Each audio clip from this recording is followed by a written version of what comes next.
నేను ఒంగోలులో సేవ చేసేటప్పుడు 100 మంది విశ్వాసులు కూడా లేని రోజుల్లో జనవరి 2 వారాలు ఉపవాస ప్రార్థనలో ఉన్నాను.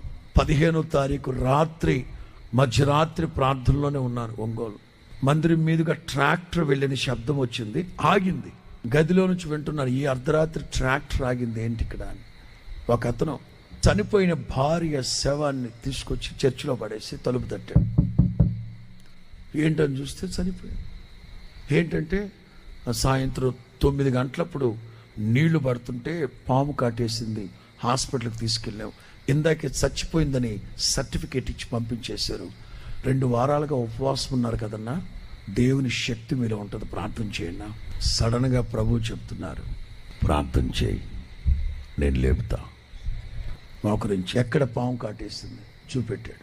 కొబ్బరిని తీసుకొని యేసు నామములో మరణం నిర్ధకమై జీవము అక్షయత వెలుగులోనికి రావాలి ముట్టాను.